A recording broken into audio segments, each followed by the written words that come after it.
আজকে নামতে নামতে 8% চলে এসেছে, কিছুদিন পরে এটাও দেখবেন শূন্য হয়ে গেছে।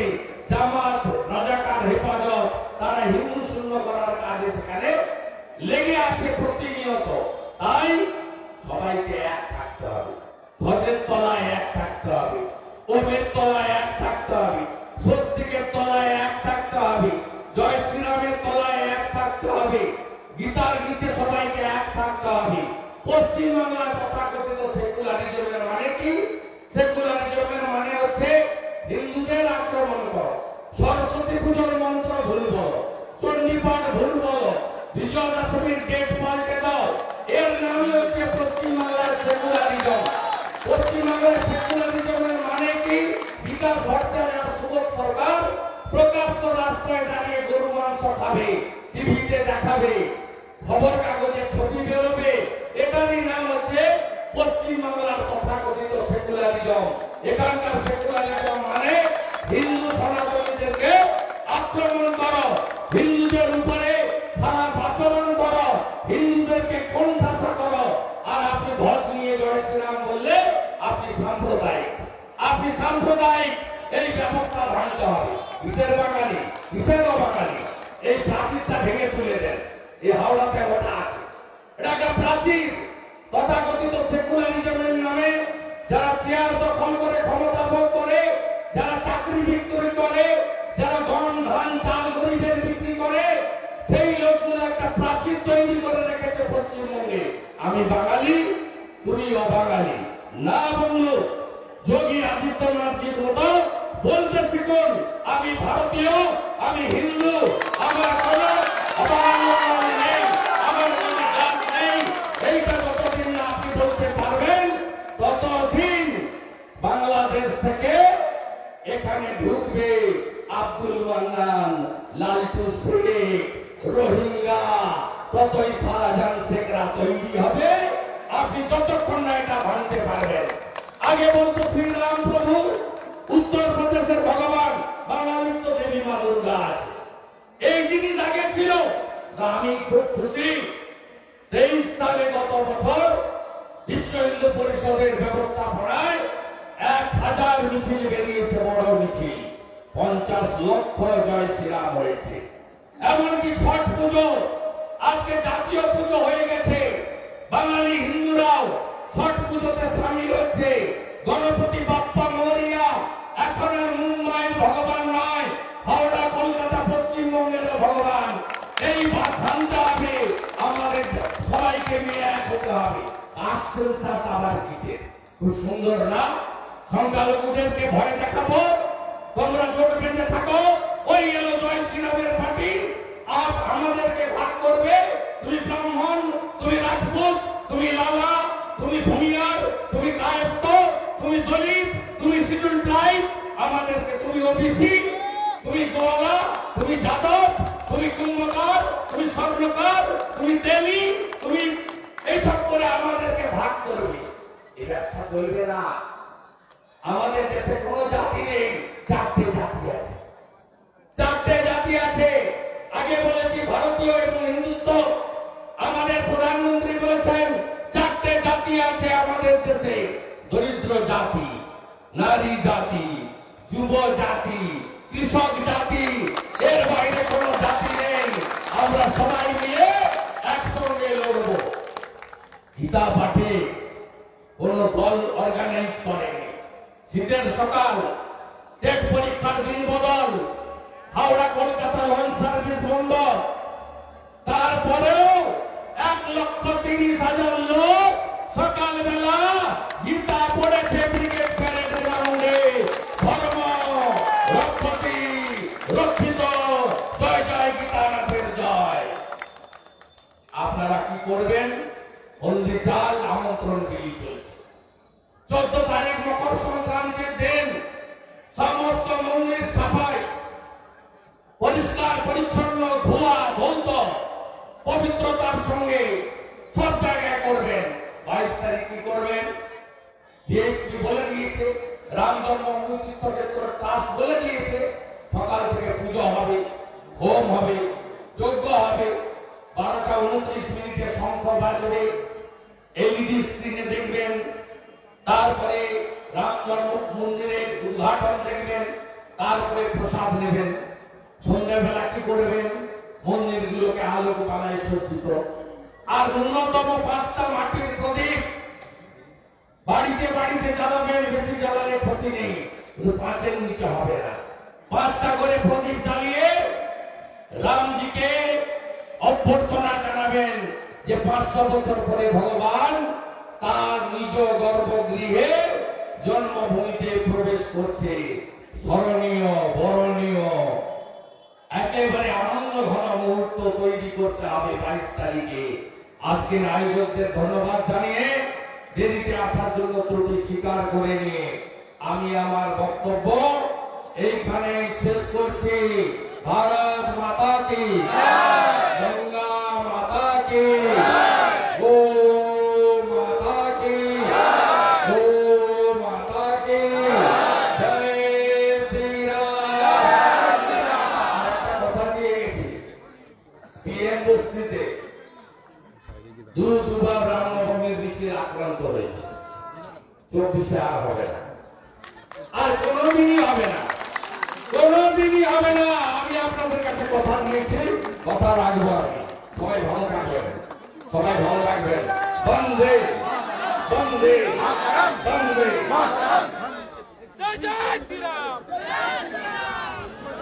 ধন্যবাদ আমাদের সকলের প্রিয় শুভেন্দুদাকে, যা জাতির চেতনা বক্তব্য রাখলেন উনি। এই সুন্দর বক্তব্যে আমরা অভিভূত। এরপরে দাদা যাওয়ার আগে দাদার কাছে অনুরোধ, আমাদের আজকে বহু মা বোনেদের কম্বল সেবা প্রদান করার অনুষ্ঠানের অনেক অংশ আছে। কয়েকজন আছেন মায়েরা, যাদের আমাদের স্বেচ্ছাসেবক বন্ধুরা ঠিক করে নিচ্ছেন তার বাড়াতে কম্বল নেবেন। মহারাজ আছেন, সন্দেহরা আছেন, শুভেন্দুদা কম্বল দিচ্ছেন। ধন্যবাদ তারাকে।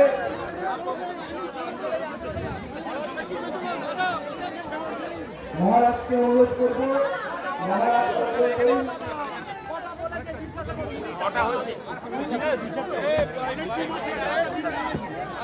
সাংবাদিক বন্ধুদের কাছে অনুরোধ, আমরা কিন্তু কার্যক্রম এখনো শেষ করিনি। আপনারা সমান সহযোগিতা করবেন, আমাদের সহযোগিতা করবেন, তাহলে আমরা কার্যক্রমকে এগিয়ে নিয়ে যেতে পারি।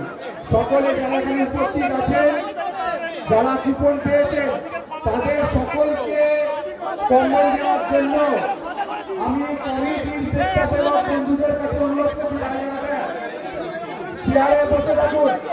যারা যারা চেয়ারে আছেন সকল মায়েদের কাছে অনুরোধ, আপনারা চেয়ারে বসে থাকুন। আর সকল গ্রাম ভক্তদের কাছে অনুরোধ, আপনাদের জন্য ভোট প্রসাদের আয়োজন করা হয়েছে, আপনারা ভোট প্রসাদ পেয়ে বাড়ি যাবেন।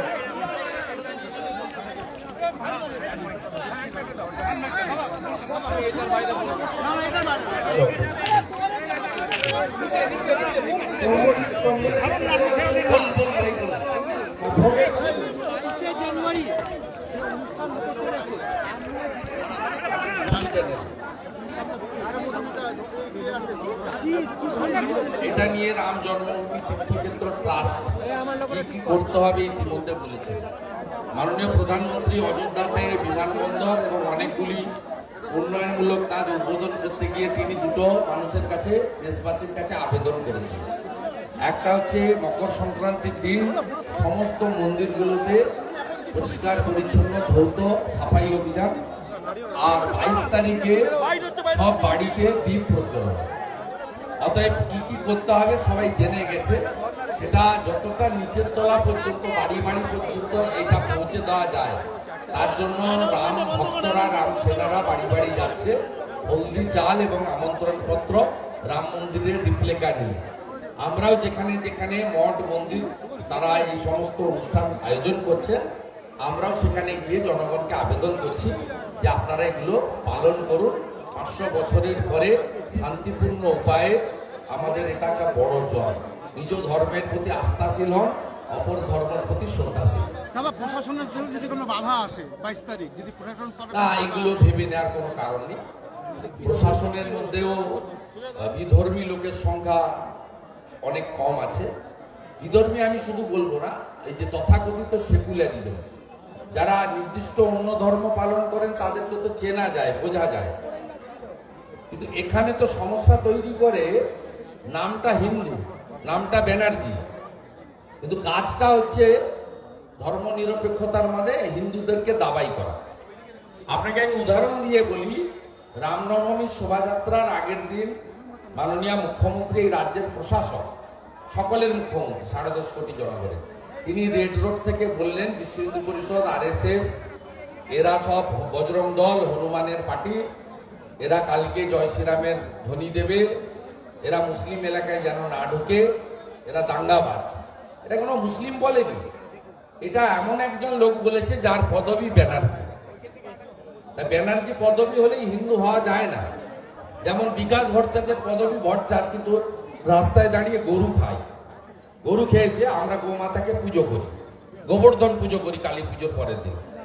স্বাভাবিকভাবে আপনি দেখলেন PM বস্তি, বিছড়া এবং ডালখোলাতে কি সমস্যা তৈরি হলো, আধা সেনা নামলো, NIA তদন্ত হলো। অথচ পশ্চিমবঙ্গে হিন্দু ধর্মের পরে ইসলাম ধর্মের লোকের সংখ্যা বেশি। এখানে বিশ্বনবী দিবস ওনাদের একটা প্রোগ্রাম, ওনাদের পয়গম্বরের প্রোগ্রাম, সেদিন পশ্চিমবঙ্গে এত মিছিল বেরোলো, একটাও সমস্যা হয়নি। কেন? আমরা সমস্যা করতে চাই না, ওদের মধ্যে হয়তো অনেকে চান না, কিন্তু প্রশাসক নিজে তার ভোট ব্যাংকের জন্য যদি এই রাজনীতি করেন। রাষ্ট্রীয় স্বয়ংসেবক সংঘের সম্পর্কে জানেন মুখ্যমন্ত্রী?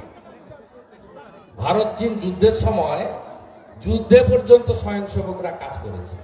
কিছুদিন আগে করমণ্ডল এক্সপ্রেসে যে দুর্ঘটনা ঘটে, আমি নিজে গেছি উড়িষ্যা, স্বয়ংসেবকরা 650 বোতল রক্ত এক রাত্রে দিয়েছে আহতদের। স্বয়ংসেবকরা কি কাজ করে সে সম্পর্কে যাদের ধারণা নেই, তারা এইসব কথাবার্তা। দাদা, বলা যাচ্ছে যে বিজেপি যে সনাতনী বলে, সে একদম এই যে পৌষ মাসে যেটা রয়েছে সেটা বিচার করা হচ্ছে বাড়ি বাড়ি।